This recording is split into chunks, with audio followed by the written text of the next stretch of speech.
jusqu'à la fin de ce Zman. Alors j'ai choisi un sujet en fait, je voulais que le dernier cours on parle de Pessah, comme on va se retrouver avant Pessah. Mais le dernier cours, l'avant-dernier cours, je voulais parler des vacances. Comme c'est un sujet qui va nous concerner à tous. Alors, et en plus je pense que c'est un sujet qui est très intéressant pour essayer de savoir comment faire pour passer de bonnes vacances. Hein? Ouais, vacances en général. Alors comme ça, à votre avis, je vous pose une question, à votre avis, alors on peut avoir deux manières de penser, on va dire par rapport aux vacances. Premièrement, on peut se dire qu'il faut travailler. Le but du travail c'est quoi? C'est pour arriver à la fin à avoir des vacances et si on peut dire se détendre, kiffer, passer un moment sympathique. C'est-à-dire qu'il y en a, si vous remarquez, je sais pas, mais toute leur vie, hein, ils veulent les vacances. Voilà, toute la vie ils travaillent pourquoi? Pour les vacances. C'est-à-dire que leur but, on va dire existentiel, c'est les vacances. C'est-à-dire quand est-ce que il va commencer à vivre vraiment, d'accord, véritablement, c'est pendant les vacances, exactement. Ça veut dire que les vacances pour eux c'est la vie, d'accord. Et il y en a d'autres, ils vont dire quoi? Ils vont dire que le but c'est quoi? C'est le travail. Les vacances c'est pour avoir de la force pour pouvoir travailler, d'accord. C'est-à-dire que le but c'est le travail, les vacances c'est un moyen pour arriver au but qui est le travail. Alors à votre avis, qui c'est qui a raison? Les vacances, Hein? les vacances, c'est un moyen de se prendre des forces. Alors vous dites c'est le deuxième. Tout le monde est d'accord que c'est le deuxième ou il y en a qui pensent que c'est le premier? Moi je pense que c'est le premier. Vous pensez que c'est le premier? C'est triste si on dit que c'est le deuxième. Hein? Ah, moi je dis que c'est le premier. Toute la vie tu te prépares à Alors, j'ai dit qu'on va parler comme c'est l'avant-dernier cours, on va parler des vacances. Et comme on va laisser le dernier cours pour Pessah. Alors j'ai dit on va parler des vacances. Donc j'ai proposé en fait deux styles de personnes. Alors première catégorie, c'est des personnes qui pensent que toute la vie il faut travailler. Pourquoi? Pour arriver aux vacances et kiffer. D'accord? Et se détendre, passer un bon moment. Donc le but, quand est-ce que la personne va se découvrir, on va dire, c'est pendant les vacances. Et il y en a d'autres qui disent que non, le travail c'est le but. D'accord? C'est juste le but. C'est le but, c'est la vraie vie. La vraie vie c'est le travail. Les vacances c'est un moyen de pouvoir se renouveler, se ressourcer pour avoir de la force pour travailler.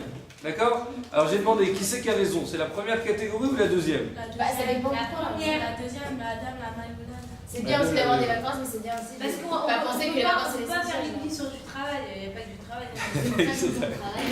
Alors une seconde, alors on va essayer de voir, on va essayer de voir d'après la Torah, on va essayer de voir une réponse d'après la Torah, pour savoir qu'est-ce que la Torah considère qu'il faut, on va dire, vivre sa vie.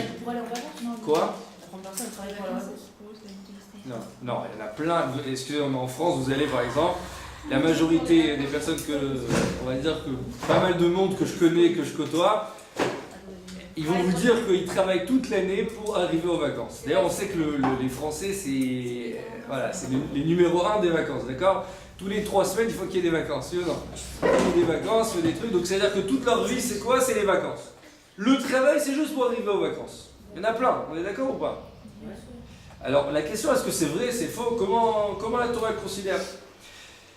Alors, comme ça, il y avait une fois une histoire, je crois que c'était du temps du Chafetz Chaim, où ils ont fait je sais pas si c'était les renégats, d'accord? C'était ceux qui croyaient seulement, c'était ceux qui peut-être des renégats, un truc comme ça, ou en tout cas ceux qui aimaient pas trop la Torah, on va dire.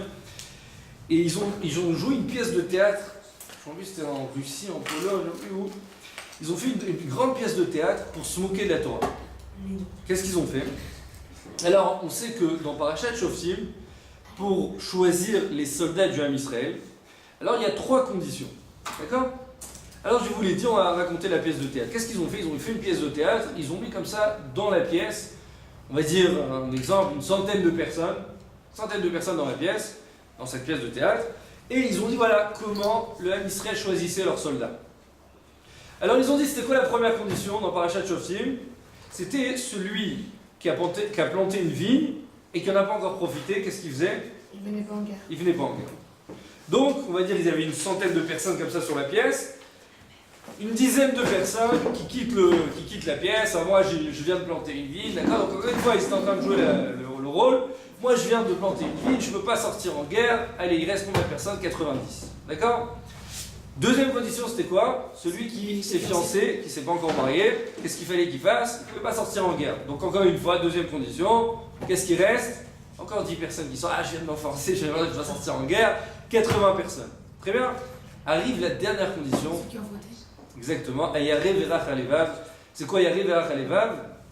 C'est ceux qui ont peur d'avoir une avéra entre leurs mains. À ce moment-là, sur 80 personnes, combien il reste sur place? Il reste peut-être 3 vieillards avec la moitié de leurs dents qui sont partis, d'accord? Une petite, je sais pas moi, une petite, qu'on appelle ça, canne là, pour les tenir, d'accord? C'est pas une condition aussi s'ils sont vieux? Non, non. Donc, troisième condition, c'était Ayare verach alevav. Il restait sur la pièce de théâtre 3 vieux. Et là, tout de suite, ils ont déclaré voilà les soldats qui sortaient en guerre. Et là, tout le monde était mort de rire, en train de se moquer. C'est ça les soldats du Ham Israël. C'est ça la Torah. Comment comprendre ces 3 vieux? Ils étaient tous explosés de rire. C'est quoi cette Torah? C'est quoi le truc? Tout le monde en train de se moquer. D'accord?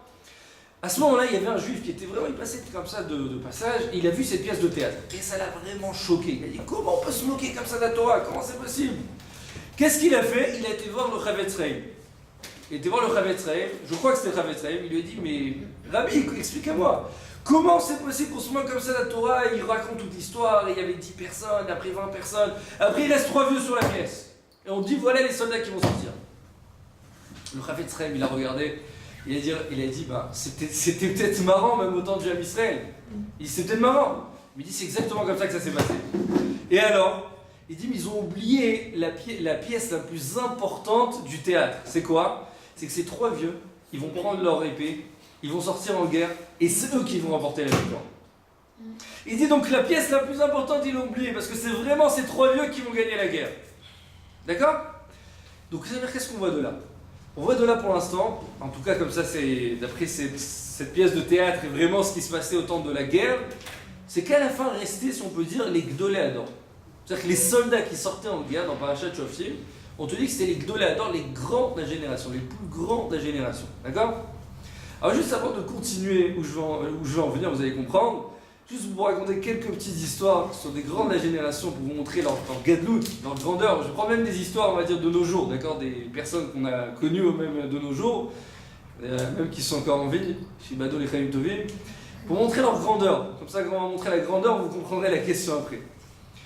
Il y a par exemple une histoire avec le Rav Gershon Kahen. Pas celui d'Exleva, c'est celui qui est Rosh Yeshiva de... Bon, il est dans plusieurs endroits, mais il est Rosh Yeshiva de Beth Alevi, il est Yeshiva de Beth Alevi aujourd'hui. Et bon, c'était pendant une période, c'était aussi mon Rosh Yeshiva. Et lui, une fois j'ai entendu une histoire, c'était vraiment impressionnant, c'est pour vous dire sa grandeur. Alors il y en a, ils vont peut-être rigoler de cette histoire, mais pour vous dire sa grandeur, parce que on montre comment il était vraiment à fond dans la Torah. Un jour, il se retrouve au Beth Midrash. D'accord, ils se retrouvent au Beth Midrash un jour, et on sent une mauvaise odeur. Il avait un sachet dans les mains, on sent une mauvaise odeur. Moi j'étais pas là-bas, hein. Je sais pas si c'était dans ce Beth Midrash ou ailleurs, mais comme ça on m'a raconté une histoire. On sent une mauvaise odeur. Mais non, on ne comprend pas, on se dit qu'est-ce qui se passe? Alors personne n'osait demander de parler au Rav et tout, lui dire Rav, il y a une mauvaise odeur, c'est quoi ça? Et bon, après, il rentrait au Beth Midrash, sentait de plus en plus l'odeur forte, on ne comprenait pas. Alors il y a quelqu'un qui était le voir, il lui dit Rav, c'est quoi cette odeur, qu'est-ce qui se passe? Et lui tout de suite, il a repris ses esprits, il a retrouvé ses esprits, il a regardé le sac qu'il avait dans les mains, il a vu que c'était la poubelle. Qu'est-ce qu'il a dit? Il a dit mince, ma femme avant de sortir de chez moi, elle m'a demandé de descendre les poubelles. Mais non, lui, il était tellement concentré dans son étude qu'il est arrivé jusqu'au Beth Midrash avec la poubelle. Vous imaginez ou pas? Parce que j'ai entendu une fois, il y a un Rav, il a marié 2 personnes. Et bon, je ne sais pas si je l'aurais dit sous une choupa, mais bon, il a dit, sous la choupa, il a dit, c'est comment on dit une poubelle en ivrite? Ah oui, tu connais. Vous avez entendu ça? Ah oui, Zével. Zével. Alors il dit, c'est quoi Zével? Il dit, c'est les rachets votes de Zébali Lokea. D'accord? C'est-à-dire que ça fait partie des conditions sine qua non du mariage. Zébali Lokea. D'accord? Faut savoir, vous verrez, toujours vous direz à votre mari, descends-moi les poubelles. Ah mais non, lui il arrive comme ça, Beth Midrash avec sa poubelle. Ça veut dire quoi? C'est-à-dire qu'il s'est même pas rendu compte il s'est même pas rendu compte qu'il avait la poubelle entre les mains. Vous imaginez sa grandeur. Maintenant, ils vont rigoler. Ah, il a la tête où c'est quoi ça, t'as avec une poubelle de métaménage. Mais moi, je dis vraiment, regardez comment une personne peut être concentrée. C'est-à-dire qu'aujourd'hui, malheureusement, on a perdu la concentration, d'accord? Surtout avec les iPhones, avec les trucs, tous les minutes, tu reçois un message, t'es tout le temps déconcentré, oui ou non? Tout le temps, et recevoir des informations, recevoir des trucs, tu perds la concentration, t'es plus maître, on va dire, de ta pensée. Lui, ça veut dire que tellement qu'il est imprégné dans sa Torah, et on parle de quelqu'un qui a envie, d'accord? Je parle de quelqu'un qui a encore envie, besoin d'attacher jusqu'à 120 ans. Tellement il est imprégné dans sa Torah que même la poubelle, il l'avait oubliée. Vous imaginez? C'est comme aussi, il y avait une fois une histoire avec Rav Ovadia Yosef, pour montrer la concentration, la grandeur de ces personnes. Il y avait une histoire avec Rav Ovadia Yosef, je pense une histoire connue, peut-être vous la connaissez, mais je l'ai entendue de Rav David Yosef, comme ça il a raconté. Il dit une fois, son père, il devait faire, je me rappelle, c'était une opération, ou aller chez le dentiste, un des deux, d'accord?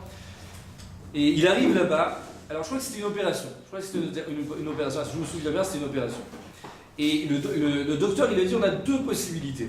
Ou une première possibilité, c'est quoi? C'est de faire une opération à vif. C'est-à-dire sans vous endormir, à vif, mais vous allez être rétabli sous les 24 heures. Alors, sous 24 heures, vous allez retrouver entièrement tout le moyen de pouvoir réétudier, de pouvoir se rétablir.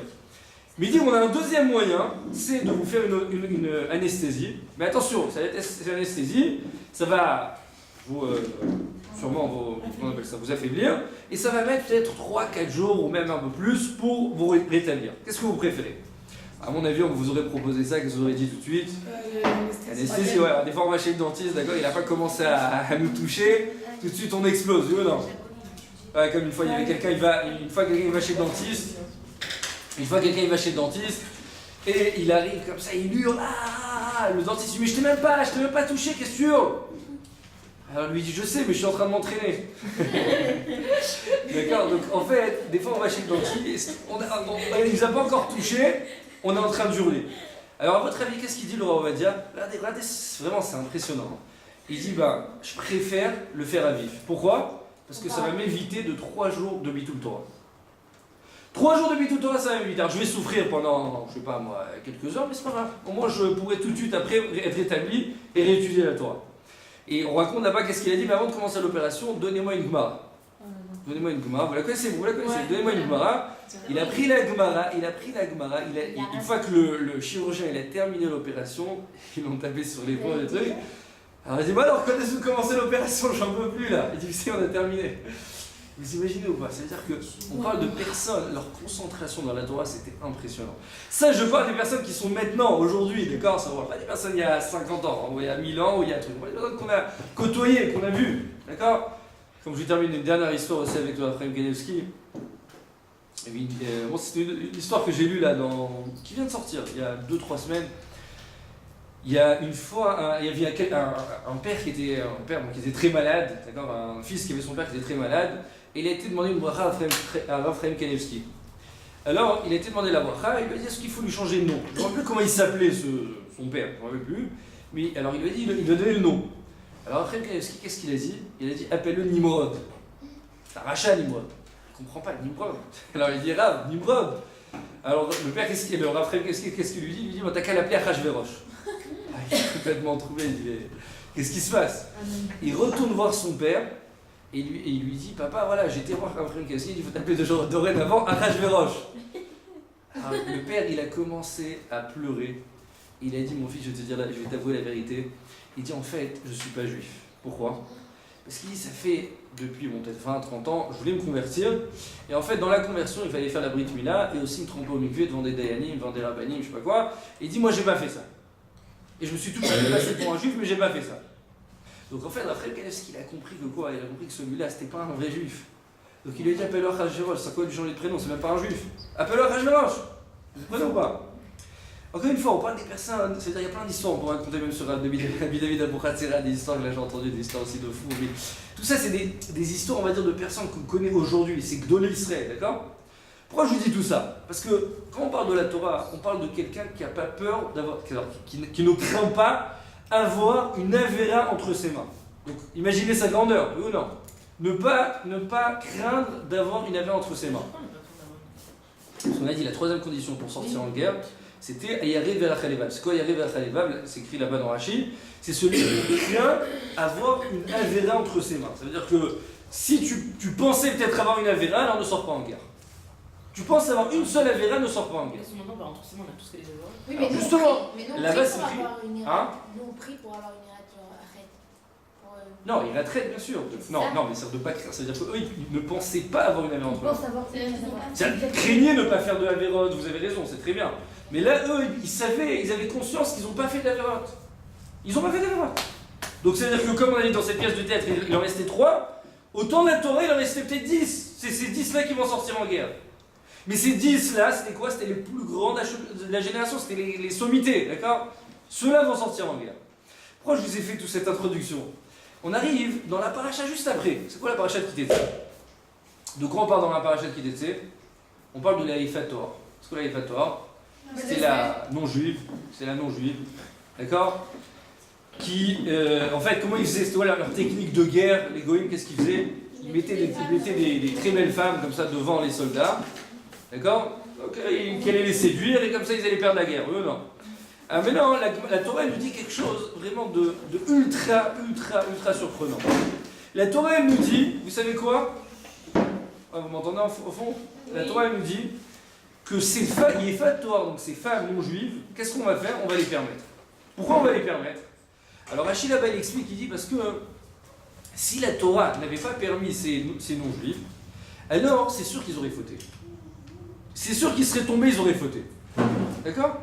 Donc la Torah, qu'est-ce qu'elle a fait? La Torah, elle est rentrée dans les plus grandes profondeurs de l'être humain. Elle a dit que si je leur permets pas, alors ils vont tomber, ils vont fauter, ils vont trébucher. Qu'est-ce que je fais? Je leur permets.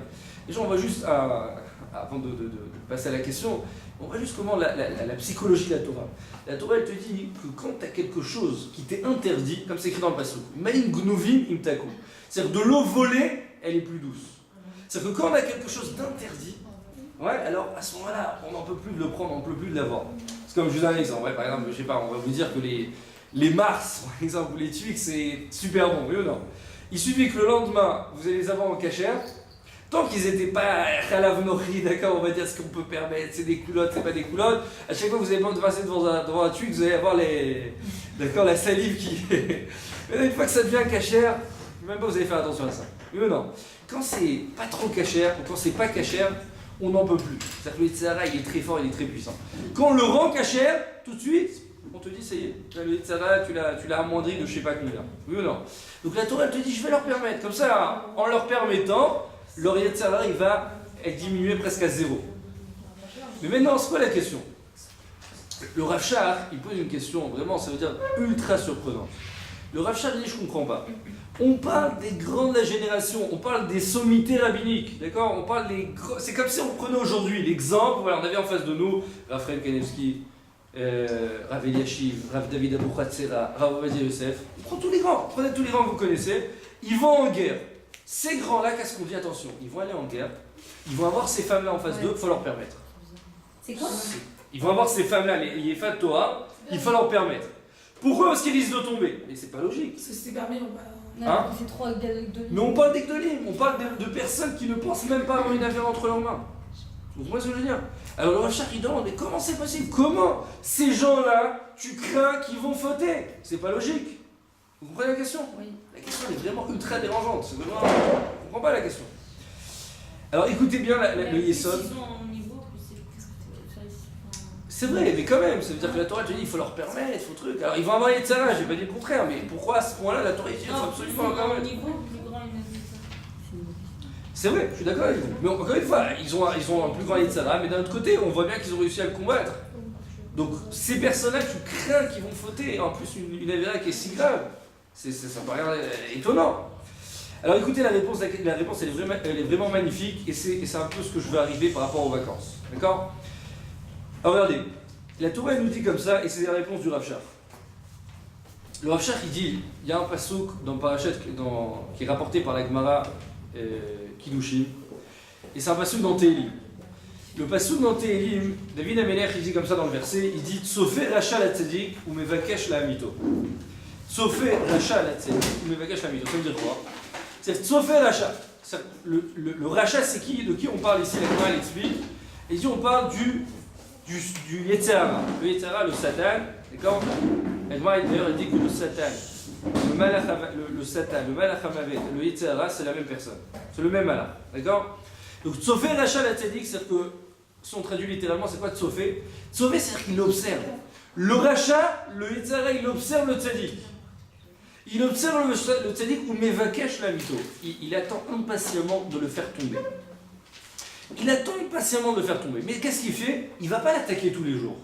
Le verset, il nous dit, le Satan, il se trouve, d'accord? Il nous observe, il attend le moment propice pour nous faire fauter. D'accord? Alors qu'est-ce qu'il explique le Rav Shach? Le Rav Shach, il dit comme ça. C'est-à-dire quoi ce passouk? Il attend de nous observer pour nous faire fauter. Ça veut dire quoi?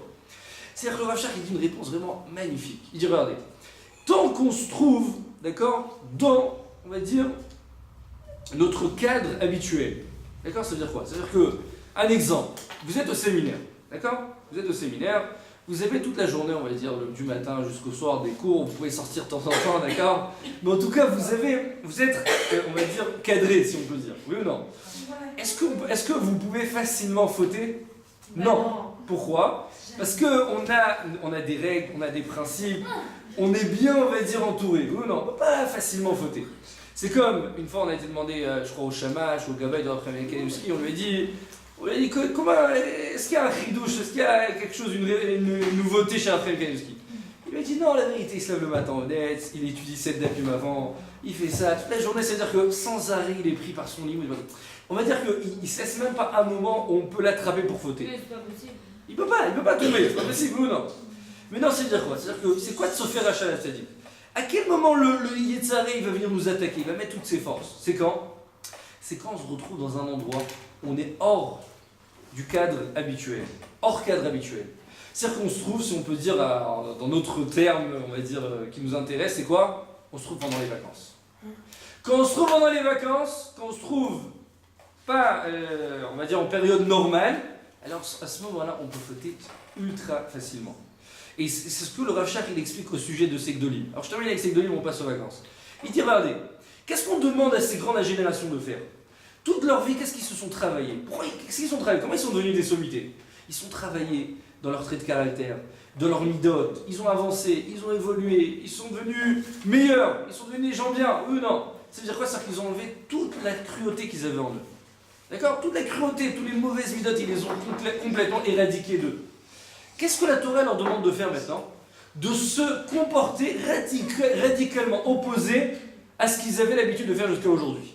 C'est-à-dire que quoi qu'on leur demande d'être des soldats, c'est quoi des soldats? C'est prendre une épée, aller tuer à sang-froid. Vous imaginez? C'est qu'on leur demande maintenant, sois cruel. Change complètement ton comportement. On leur demande de se métamorphoser complètement. Vous comprenez? À ce moment-là, la Torah te dit, le Satan, il est là dans le ciel, il attend le moment pour les faire tomber. Tant qu'ils étaient dans le Beth Midrash, quand ils étaient en train d'étudier avec leur livre de Torah, il n'avait aucune chance de les faire tomber le Yetzirah, il n'avait aucune chance. Là, ils arrivent en guerre, et là, il va y avoir des femmes, ils vont avoir du Yetzirah, ils vont devenir cruels, ils vont complètement enlever leur bonne midot. Alors là, la Torah, elle te dit, attention, si je ne leur permets pas ces femmes, il y a de grandes chances qu'ils vont tomber. Pourquoi? Parce que là, ils sont en dehors de leur cadre habituel. Vous voyez ce que je veux dire? Ils sont en dehors de leur cadre habituel. À ce moment-là, la Torah, elle te dit, si je ne leur permets pas cette femme, ils risquent de fauter. Vous voyez ce que je veux dire? En pleine guerre, il n'y a pas que ça à faire, quoi. Bah... D'accord.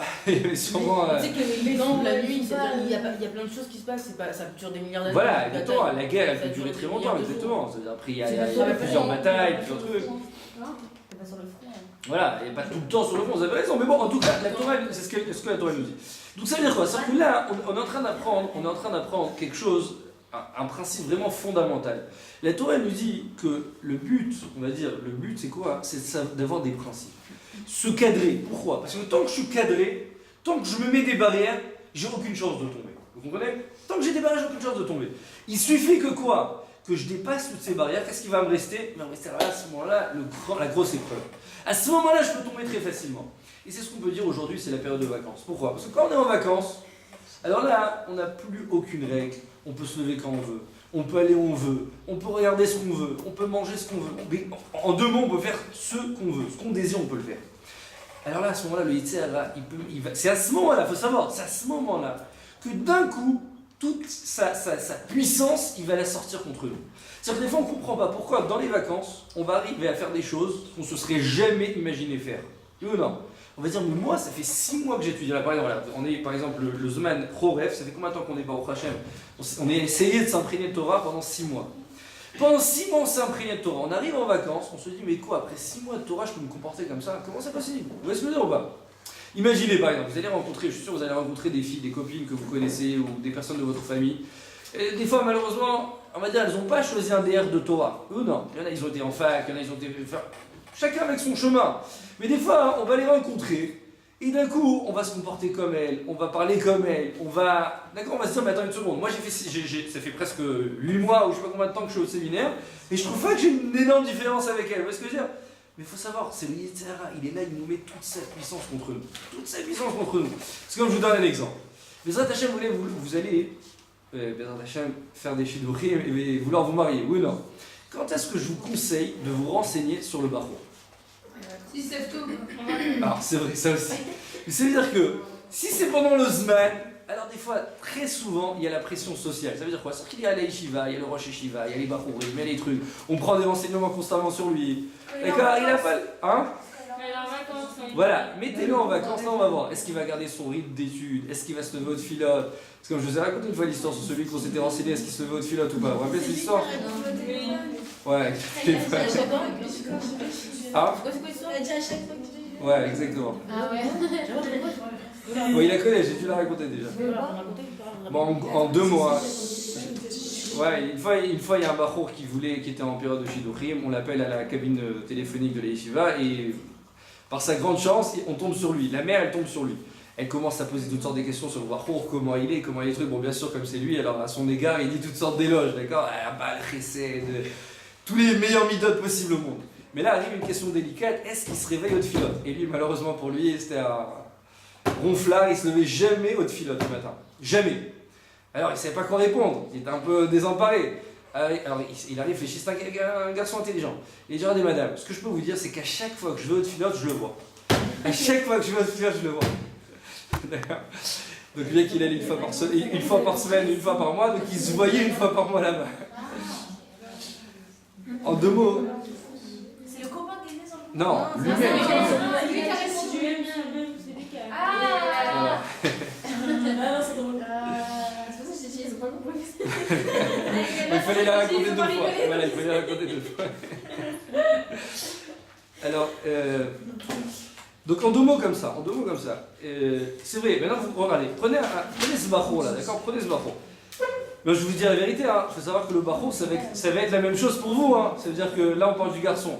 Mais c'est la même chose pour vous. C'est-à-dire qu'un barreau, il va vouloir se renseigner sur une fille.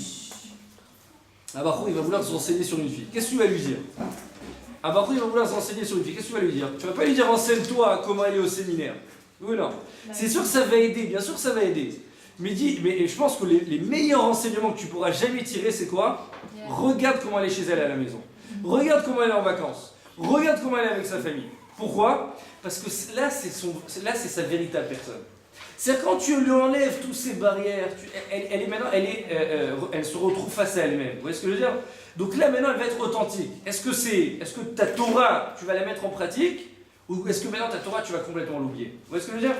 Ça, c'est la vraie période. Et même, on remarque ça, vraiment on remarque ça, sur les personnes qui vont en vacances. Regardez autour de vous. Il y a des personnes, on peut les voir par exemple pendant l'année, toute l'année ils vont au tfilote, ils prient, ils étudient, ce que vous voulez. Ils arrivent en vacances, vous ne comprenez pas comment c'est possible.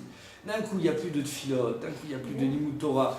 Et je me permets même de dire qu'il y en a, ils vont dans des plages mixtes. Je ne parle pas Chas Vesham du milieu Haredi, mais je parle des personnes qui n'auraient jamais fait ça. Je dis, comment c'est possible? Pourquoi tu as changé? Qu'est-ce qui se passe? Je dis, ah, c'est les vacances, laisse-moi tranquille. C'est quoi, c'est les vacances? Alors, elle est où la Torah? Il n'y a plus de Torah pendant les vacances. Vous voyez ce que je veux dire?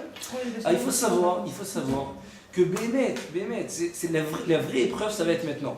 Vous allez vous retrouver en vacances. Vous allez maintenant, Bezrat Hashem, rentrer chez vous.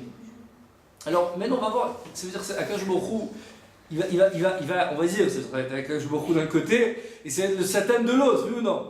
Mais on va vous observer, c'est-à-dire qu'à ce moment-là, on va mettre les gros yeux, est-ce que tu as vraiment changé?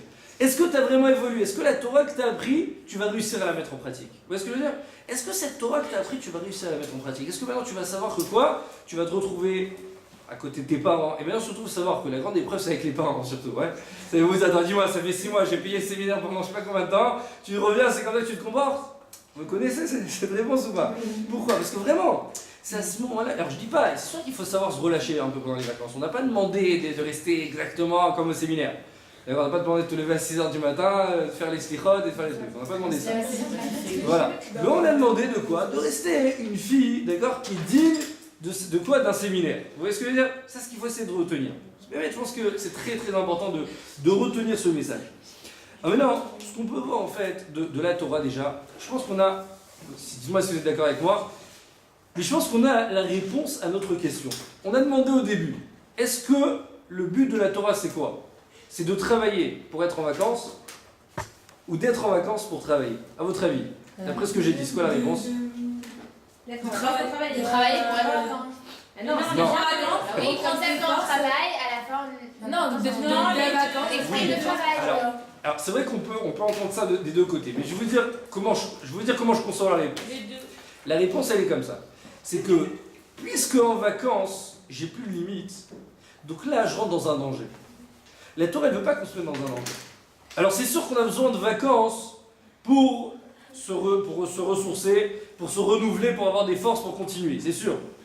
Mais encore une fois, il faut savoir que la période des vacances c'est une période qui est dangereuse.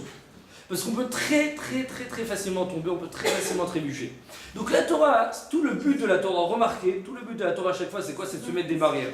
Nos sages, qu'est-ce qu'ils ont fait? Ils nous ont tout le temps mis des barrières, d'accord? Ça veut dire que, par exemple, entre le lait et la viande, ils t'ont dit attends 6 heures de temps. D'après la Torah, tu n'as pas besoin d'attendre 6 heures. Oui ou non? Pourquoi tout ça c'est des barrières? C'est pour nous éviter, de nous éloigner de la Vera. Nous séparer complètement de la Vera. Donc ça veut dire quoi? C'est-à-dire que quand je parle de travail, c'est quoi le travail? C'est qu'en tant que je me trouve dans un cadre, alors à ce moment-là, ça veut dire quoi? C'est-à-dire que je me mets des barrières. Je sais que le matin, je me lève à telle heure, je sais que je rentre à la maison à telle heure, je ressors à telle heure, je mange, et ainsi de suite. C'est-à-dire que tout le temps, je suis cadré. C'est comme une fois, il y avait une fois, on a demandé au Rav Shach, alors je ne connais pas cet endroit, il est où dans le monde, mais il paraît qu'il y a un endroit dans le monde où là-bas, il n'y a pas d'horaire. C'est-à-dire que toute la vie là-bas, ils se lèvent à n'importe quelle heure, ils dorment à n'importe quelle heure. Quand ça leur vient, d'accord? Ils veulent manger, ils mangent à 3h, une fois ils mangent à 4h du matin, une fois ils dorment. Une ville complètement... peut-être, je sais pas, peut-être c'est là-bas. Si on a besoin d'une pharmacie ou d'un truc comme ça, on sait pas à quelle heure c'est l'heure, c'est problématique. Ah, c'est possible. Mais en tout cas, ça veut dire que il y a un endroit comme ça où ils n'ont pas d'horaire. Ça veut dire qu'il n'y a pas d'heure de déjeuner, il n'y a pas d'heure de lever du matin, il n'y a rien. D'accord? C'est complètement... Voilà, c'est la panique. Ah mais on a été demandé au Rav Shach, est-ce que c'est bien ou c'est pas bien? Alors il a dit, la Torah c'est pas ça. La Torah, c'est remarquez, la Torah on est très minutieux. Par exemple, le net, c'est minuté, oui ou non? C'est-à-dire que l'heure du net, l'heure des prières, c'est minuté. C'est-à-dire que tu dépasses l'heure de la prière, tu dépasses l'heure du Kirat Shema, t'as raté la prière. Shabbat, remarquez, Shabbat, d'accord? Ça veut dire que à 6h01, c'est Shabbat. C'est-à-dire que quelqu'un il va allumer la lumière à 6h01, Chayav Skila, oui ou non? Il va allumer 6h moins 1, il n'a pas fait d'Avera. La Torah c'est tout limité, c'est tout cadré. C'est-à-dire que la Torah elle est très pointilleuse. Très pointilleuse. Donc en fait, c'est quoi ma réponse par rapport au but, on va dire, existentiel d'un juif dans ce monde? Le but existentiel c'est quoi? C'est savoir se mettre des barrières.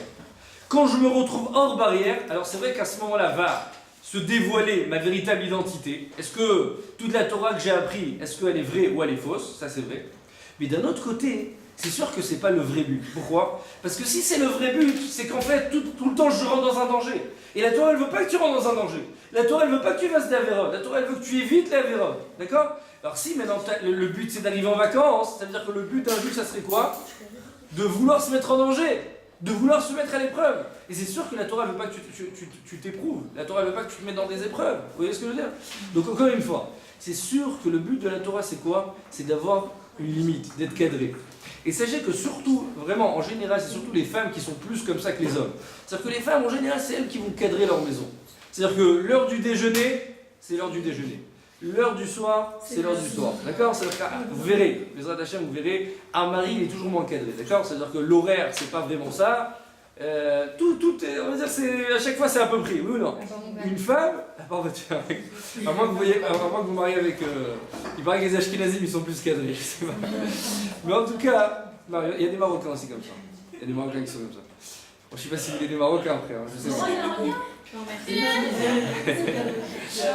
Mais en tout cas, il faut savoir comme ça, que le but de la Torah, c'est quoi? Le but de la Torah, c'est de savoir se cadrer. Maintenant, encore une fois, ce qu'on peut essayer de retirer, se retirer de ce Dvar Torah, je pense que premier principe qu'on a dit, bon, on a compris qu'il faut se mettre des barrières. Mais deuxième principe, et ça c'est très très important de retenir, c'est remarquer, la Torah, elle ne nous donne jamais une épreuve, si on ne peut pas la surmonter. On voit que ces grands sages-là, la Torah, elle a dit, puisqu'ils auraient eu du mal, ou presque ça aurait été impossible pour eux de surmonter cette épreuve, alors je leur permets. Donc ça n'existe pas de te mettre dans une épreuve si tu ne peux pas la surmonter. Ça n'existe pas. C'est pas possible. C'est pour cette raison que la Torah leur a permis. D'accord? Maintenant, ce qu'on peut retrouver en fait aussi, et ça c'est vraiment un yesod impressionnant, comment vous pouvez savoir, regardez, par exemple vous avez un grand rave, on va dire, un exemple, ou un grand rave, ou une grande personne que vous considérez énormément. Comment savoir si cette personne elle est vraiment grande? Comment on peut le savoir? Alors je vais vous dire, c'est si vous allez demander à sa femme, et sa femme va vous dire que c'est vraiment une grande personne. Parce qu'en général, quand on se trouve dans la rue, c'est facile de jouer le jeu. Oui ou non? Tu peux jouer le jeu. Pourquoi? Parce que tu as la pression sociale, on te regarde, on te considère comme arabe, on te considère comme une grande personne, on te considère comme un professeur, comme un chaîné. Peu importe où tu es, tu as une pression sociale. Oui ou non? Quand est-ce que tous les écrans vont partir et qu'il n'y a rien qui va se séparer? C'est quand tu te retrouves chez toi à la maison. Quand tu te retrouves chez toi à la maison, à ce moment-là, tes vrais midotes vont jaillir. Et d'ailleurs, c'est pour cette raison, une fois, le Rav Arush, il a posé une question. Il a dit, pourquoi la Torah, elle nous demande de nous marier? Ça veut rien dire. Pourquoi elle te demande de te marier? J'explique ma question, une seconde. Il dit, la Torah, elle nous donne plein de mitzvot. Et la plupart des mitzvot, pour les savoir, pour les appliquer, il faut les étudier, oui ou non? Et ça demande énormément de connaissances. Alors il dit, apparemment, qu'est-ce qu'on aurait attendu de la Torah? De demander à un homme de se mettre en haut d'une, je sais pas moi, d'une grande montagne, complètement séparé de tout le monde, avec une grande bibliothèque entourée de livres. Il est seul comme ça dans son livre, en train d'étudier pendant des jours et des nuits. Et à ce moment-là, il va pouvoir appliquer tous les mitzvot de la Torah. Mais là, on remarque que la Torah, elle nous demande exactement l'inverse. La première des mitzvot de la Torah, c'est quoi? C'est il faut que tu te maries. Que tu aies une femme, que tu aies des enfants, que tu fondes un foyer. Alors Avarouche, il dit, je comprends pas, quel rapport? C'est contraire à la Torah. C'est à ce moment-là que nous éveille. Alors voilà, le Rav Arush, il donne une réponse vraiment magnifique, il dit comme ça. Il dit parce que, et vraiment c'est vrai, hein, je vous donne un exemple, prenez deux Bachorim, les deux ils ont 30 ans, d'accord? Prenez les deux, prenez une personne, un premier Bachour qui a 30 ans mais qui est marié, qui a des enfants, et prenez l'autre qui a 30 ans, qui n'est pas marié, qui n'a pas d'enfant. D'accord? Le pauvre, c'est vrai. Vous voulez que je vous le présente? En tout cas, prenez les deux. Non, je vous souhaite d'avoir un Bachour qui a à peu près votre âge. Mais en tout cas, prenez les deux. Vous allez voir que lui, celui qui a une famille, qui a des enfants, il est responsable. Apparemment, d'accord, on peut dire qu'il a peut-être des meilleurs traits de caractère. On sent que c'est une personne qui est construite. L'autre, il a le même âge. Vous avez l'impression, quand vous lui parlez, qu'il a, par exemple, quelqu'un de 22 ans, un jeune homme de 22 ans qui va lui parler, il ne va pas avoir l'impression qu'il a quelqu'un qui est beaucoup plus âgé que lui, ou qui est beaucoup plus construit que lui, ou est-ce que il a l'impression que c'est à peu près comme lui. Pourquoi? Parce que quand tu te maries, quand tu as une femme, quand tu as des enfants, tu es obligé de te travailler. Tu es obligé d'être responsable. Tu es obligé d'avancer. Tu ne peux pas être le même. Tu peux pas. Si tu ne te changes pas, tu ne peux pas rester marié. Tu ne peux pas avoir des enfants. C'est pas possible. Vous voyez ce que je veux dire? Donc le Rav Arush, il dit comme ça. Il dit que le but de la Torah, c'est quoi? C'est quand tu vas te marier, c'est à ce moment-là que tu vas appliquer ta Torah. C'est à ce moment-là que tu vas changer. Parce qu'il faut savoir que tu peux avoir une personne qui va être remplie de Torah, mais au fond de lui, ça va être, si je peux me permettre de dire le terme, ça va être une bête féroce. C'est quoi une bête féroce? Il ne va pas savoir concrétiser, appliquer sa Torah. Pourquoi? Parce que tout reste dans les livres. Mais est-ce que tu l'as mis en pratique? Est-ce que tu as changé un jour ta Torah? Est-ce que tu t'es retrouvé face à une situation que tu es obligé de te taire? Tu es obligé de céder? Vous comprenez? Non. Pourquoi? Parce qu'il est resté seul toute sa vie. Vous voyez ce que je veux dire? Donc le vrai travail, quand est-ce que vous allez voir une personne, si vraiment c'est une personne qui est noble, c'est une personne qui est digne, c'est quand? C'est quand vous allez demander à sa femme comment il est à la maison. Est-ce qu'à la maison c'est une personne qui est gentille? Est-ce qu'à la maison c'est une personne, par exemple vous allez voir quelqu'un dans la rue, il a l'air de jamais se mettre en colère. Alors je dis purée, lui c'est impressionnant, il se met jamais en colère. Mais non, demandez à sa femme, comment il est à la maison? Est-ce qu'il crie jamais? Il est toujours, c'est vrai, à la maison, la vérité, les murs ils tremblent. Non. Et vraiment, des fois, moi, je vous dis, par exemple, j'ai quelques personnes dans mon quartier, sans parler très de charme sur personne, mais je les vois dans la rue, des fois je les vois dans la rue, et j'ai l'impression, d'accord, c'est des personnes, ils ont tout juste peur de vous dire bonjour. Vous connaissez chez des gens ou pas? Ils vous regardent, bonjour, bonjour. Ça m'est arrivé de passer devant leur porte, mais vous entendez des hurlements, je dis mais c'est pas possible, c'est pas lui, c'est une autre personne, c'est pas possible. Et des hurlements sur les enfants et sur les trucs, je dis mais c'est pas possible, c'est pas lui. Parce qu'encore une fois, le vrai travail c'est quoi? C'est quand t'enlèves toutes les barrières. T'es plus là, t'es seul, tu te retrouves face à toi-même, il n'y a personne qui est autour de toi, vous voyez ce que je veux dire? Il n'y a pas de pression sociale, il y a toi, ta femme et tes enfants, il n'y a personne d'autre. Vous voyez ce que je veux dire? Donc dans la vie, on se retrouve des fois dans cette situation. Alors ça peut être aujourd'hui vous et moi, la même chose, tout le monde. Quand on se retrouve dans une période de vacances, on n'a plus notre cadre social. Donc là, on retrouve en fait notre vraie identité. Et dans la vie en général, quand on se retrouve chez nous à la maison, c'est là le vrai travail. C'est là le vrai travail. Et vous pouvez voir que de partout c'est comme ça. Vous pouvez voir par exemple une femme, plus tard vous verrez, vous aurez beaucoup plus de facilité à être gentil avec vos amis. D'accord? À être gentil avec vos amis. Par exemple, votre copine va vous appeler. Ah bonjour, comment tu vas? Toutes sortes de mots gentils. Votre femme. Oui, mais en fait, parce que le travail, il est là-bas. Le travail, il se trouve là-bas. C'est-à-dire qu'avec le mari, avec la famille, avec les enfants, c'est toujours la grosse difficulté. Et c'est là-bas le travail. C'est là-bas qu'on se retrouve notre véritable identité. D'accord? Mais là, pour vous dire, la dernière chose, le dernier moussard qu'on peut prendre de ce Dvar Torah, c'est écrit comme ça, c'est écrit que Torah chez Lamadti Be'af Izo Shamdali. C'est-à-dire que, je ne sais pas écrit cette phrase, mais c'est écrit que la Torah que j'ai étudiée Be'af, c'est quoi Be'af? C'est avec ardeur, d'accord? C'est-à-dire que j'ai fourni beaucoup d'efforts pour me l'acquérir. Izo Shamdali, c'est cette Torah qui m'est restée éternellement. C'est cette Torah qui m'est restée pour toute la vie. Alors moi, ce que je peux dire, et vraiment c'est vrai, hein, vous verrez, Bezrat Hashem, vous verrez, après plusieurs années, peut-être vous comprendrez ce que je vous dis maintenant, mais vous verrez que toute la Torah que vous avez appris, et qui va vous rester surtout, je dis surtout sur des filles de séminaire, d'accord? En général, un bachor, il a besoin toute sa vie d'étudier. Une fille, elle va étudier après, elle va peut-être écouter des cours de Torah, mais la vraie Torah, que 24 heures sur 24, vous êtes imprégné de Torah, c'est pendant cette période-là. Il n'y aura pas d'autre période comme ça après, d'accord? C'est-à-dire qu'après, par exemple, même que vous allez rester par exemple deuxième, troisième année, ça va être le soir, des cours le soir, des trucs. Mais c'est pas une année que vraiment, on va dire, comment dire ça, la Torah elle rentre dans mes veines, vous voyez ce que je veux dire? Moi je vois par exemple, d'accord, je dis sur ma femme par exemple, d'accord, elle a des classeurs de cours. Je sais qu'elle avait étudié avec Madame Schatz par exemple, je ne sais pas si vous avez entendu parler, au séminaire de Lyon, et je sais qu'elle a un classeur entier sur la Megillat Esther. Et de temps en temps, des fois, elle adore sortir son classeur pour retrouver tous ses cours, d'accord? Et là, c'était Shabbat dernier, elle a sorti mes parents, elle leur a dit toutes sortes de Dvar Torah, de ces trucs. C'est-à-dire que la Torah que vous avez étudiée au séminaire, ça va vous rester toute votre vie. Je vois, avec ma mère, par exemple, je vois aussi, ou avec mes sœurs, je vois cette Torah-là que vous avez étudiée, c'est-à-dire tout le temps vous allez vous rappeler, ah on m'a dit ça, ah on m'a appris ça, ah on m'a dit que comme ça il fallait faire. Tout le temps, c'est ce qui va vous rester. Cette Torah, c'est ce qui va vous rester. Parce que c'est passager. Alors j'ai étudié, c'est fini, ça reste là. Et je pense que ça va même encore plus loin. Parce que le choix que vous allez maintenant, on va dire par exemple, dans 6 mois, 1 an, vous allez vouloir vous marier par exemple, d'accord? Ah maintenant vous allez choisir votre futur mari. Il faut savoir que c'est selon ce que vous avez, les critères que vous avez aujourd'hui.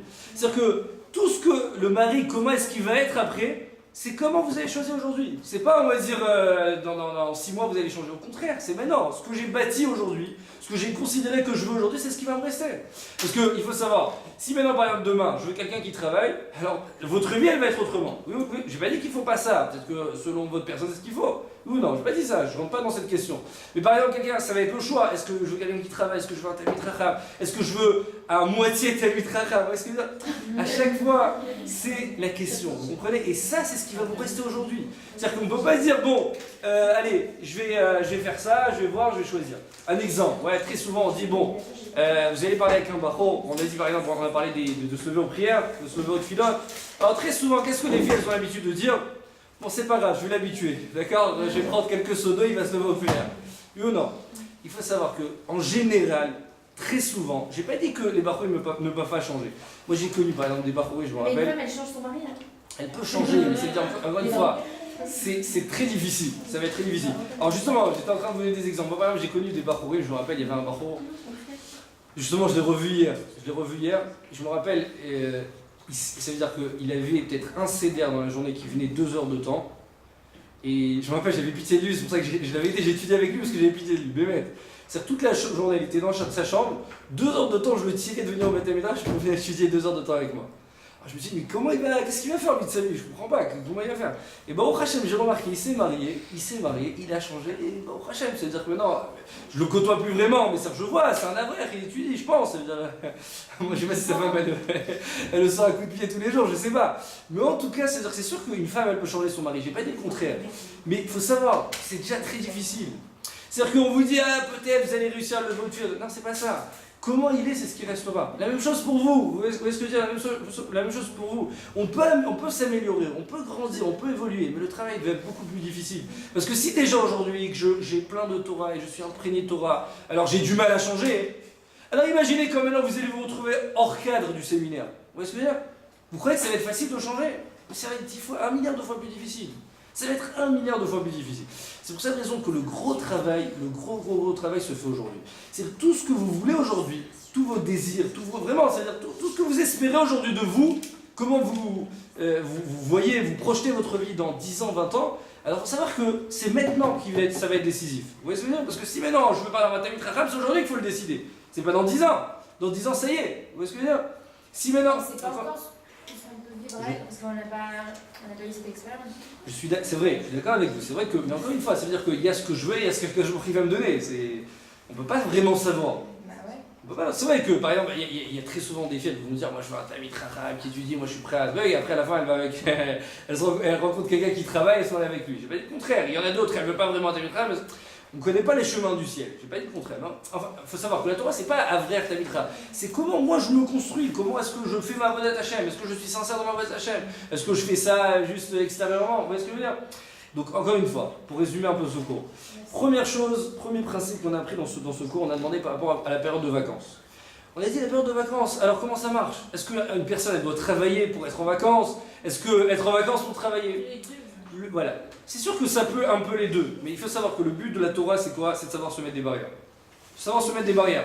Quand je suis hors barrière, quand je suis hors cadre, quand je suis, on va dire, en période qui va changer, d'accord? J'ai plus mes repères, on va dire, je perds tous mes repères. À ce moment-là, va se dévoiler ta véritable identité. Est-ce que tu as changé? Est-ce que tu es la même? Est-ce que tu es différente? Est-ce que toute la Torah que tu t'es imprégné, est-ce que tu vas réussir à la mettre en pratique?